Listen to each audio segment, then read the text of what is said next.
Good morning student. कल हमने पढ़ा था बल के प्रकार। आज हम पढ़ेंगे प्रबलता के आधार पर बल के प्रकार। कल तो हमारे बल के प्रकार थे, लेकिन आज पढ़ेंगे प्रबलता के आधार पर बल के प्रकार। प्रबलता मतलब पावर के आधार पर बल कितने प्रकार का होता है। प्रबलता के आधार पर बल आपका दो प्रकार का होता है, संतुलित और असंतुलित बल। संतुलित और असंतुलित बल। संतुलित बल कौन सा होता है? किसी वस्तु पर लगने वाले अनेकों बल, किसी वस्तु के ऊपर चारों दिशाओं से लगने वाला बल, कोई बाहर की तरफ जा रहा है, कोई अंदर की तरफ जा रहा है, तो मतलब 6 के 6 बल जो हमने कल जो पढ़े थे। तो किसी वस्तु पर लगने वाले अनेकों बलों का यदि परिमाणी बल क्या हो, शून्य हो, तो ऐसा बल को कौन सा बल कहा जाता है? संतुलित बल कहा जाता है। उसके बाद आपका आ जाता है असंतुलित बल। इसके बिल्कुल अगेंस्ट उल्टा है, किसी वस्तु पर लगने वाले अनेक बलों का यदि परिमाणी बल शून्य नहीं हो, परिमाणी बल यदि शून्य नहीं हो तो क्या कहलाता है? असंतुलित बल कहलाता है।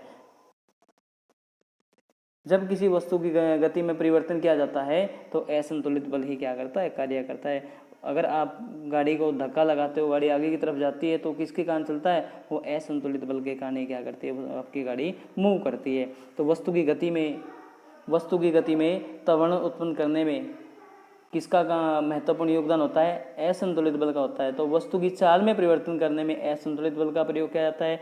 असंतुलित बल क्या करता है? हमारा लगातार इसके ऊपर कार्य करता है। उसके बाद गति के नियम का वर्णन महान वैज्ञानिक जिनका नाम था आइजैक न्यूटन। गति को किसने डिफाइन किया था? आइजैक न्यूटन ने डिफाइन किया जाता है। आइजैक न्यूटन ने इसको क्या किया था? डिफाइन किया था। तो न्यूटन की गति के इन्होंने कितने नियम दिए थे? 3 नियम दिए थे, जिनको न्यूटन की गति के नियम से जाना जाता है। तो न्यूटन की गति के प्रथम नियम, गति का द्वितीय नियम और गति का तृतीय नियम, 3 नियम आपके हैं। तो सबसे पहले पढ़े हम गति का प्रथम नियम। गति का प्रथम नियम क्या कहता है?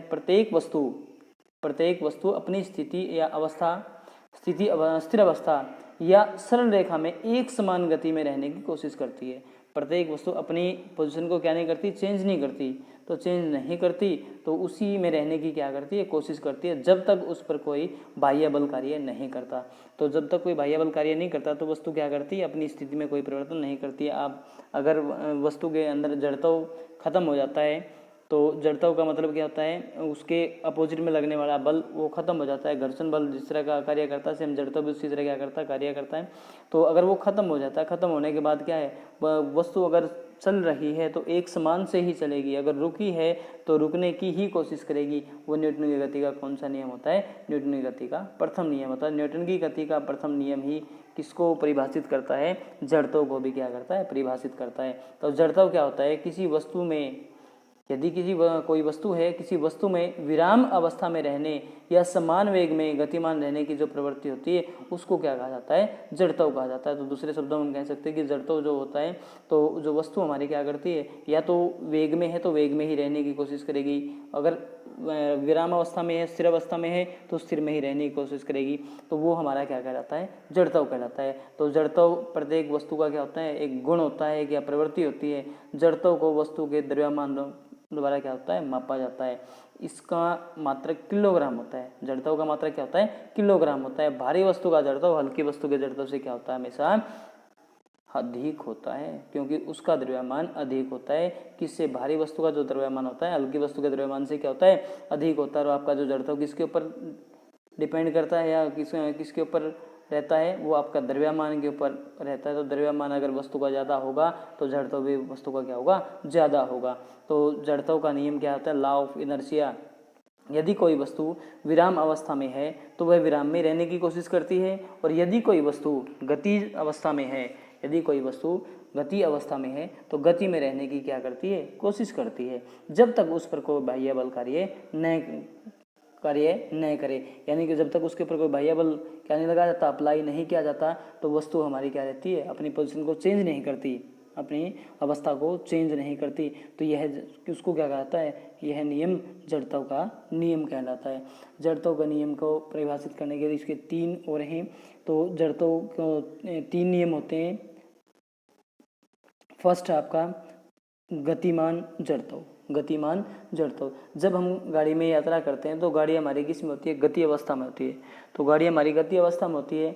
और साथ साथ हमारा शरीर जो हम उसके अंदर बैठे हैं तो हमारा शरीर भी किस में आ जाता है, गति अवस्था में आ जाता है, तो शरीर भी गति में आ जाता है। और यदि ड्राइवर अचानक क्या लगाता है, ब्रेक लगाता है, तो ड्राइवर के अचानक ब्रेक लगने पर हम आगे की तरफ गिरते हैं, आगे की ओर गिरते हैं, यानी आगे की तरफ गिरते हैं, तो झटका आगे की तरफ लगता है ना, तो वो झटका हमारा क्या होता है, न्यूटन की गति का उदाहरण होता है। तो यह गतिमान जड़त्व का क्या होता है, उदाहरण होता है, यानी न्यूटन की गति जड़त्व का गतिमान जड़त्व का क्या हो जाएगा, नियम हो जाएगा। उसके बाद जब हम बस में खड़े हैं, हमारी बस क्या है, बिल्कुल आराम स्थिर अवस्था में खड़ी है, तो जब हम बस में खड़े होते हैं अचानक ड्राइवर क्या लगाता है, गाड़ी को स्टार्ट करता है, यानी बस को स्टार्ट करता है और बस चल पड़ती है। तो चलने पर हमारा शरीर पीछे की तरफ गिरता है, क्योंकि हम बस के साथ साथ जो हमारा शरीर क्या होता है, अटैच होता है, उसके साथ शरीर का जो संबंध होता है, तो नीचे का जो शरीर उसके साथ संबंध में होता है, ऊपर का शरीर हमारा क्या होता है, स्थिर अवस्था में होता है। तो बस चलती है तो बस के चलने के साथ साथ नीचे की जो बॉडी होती है, हमारा नीचे का शरीर होता है, वो साथ में किस में आ जाता है, गति में आ जाता है। और जो ऊपर का शरीर है वो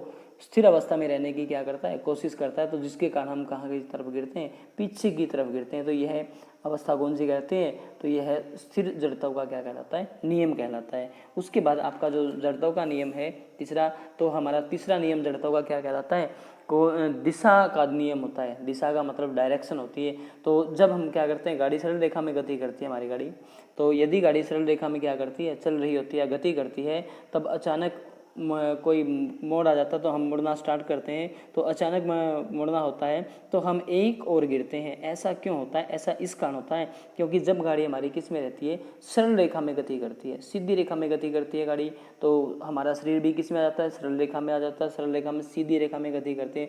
और अचानक ड्राइवर जब टर्न लेता है तो हमारा शरीर की जो दिशा है और गाड़ी की दिशा दोनों में क्या होता है, परिवर्तन हो जाता है। गाड़ी की दिशा में परिवर्तन और शरीर की अवस्था में परिवर्तन होने के कारण हमारा शरीर सरल रेखा में गति करता है और गाड़ी क्या ले जाती है, टर्न ले जाती है, यानी मुड़ जाती है। गाड़ी के मुड़ने के बाद शरीर आगे की तरफ जाता है, तो मतलब एक ही और हम क्या करते हैं, गिरते हैं। तो न्यूटन के जड़त्व के इस नियम को क्या कहा जाता है, दिशा का जड़त्व। यह दिशा जड़त्व का क्या हो जाता है, उदाहरण हो जाता है। तो आज आपने पढ़ना है जड़त्व क्या होता है, जड़त्व के नियम। तो जड़त्व को किसने परिभाषित किया था, न्यूटन का प्रथम नियम किसने दिया है। तो आज आप यहीं तक का क्या करोगे, कंप्लीट करोगे। Thank you.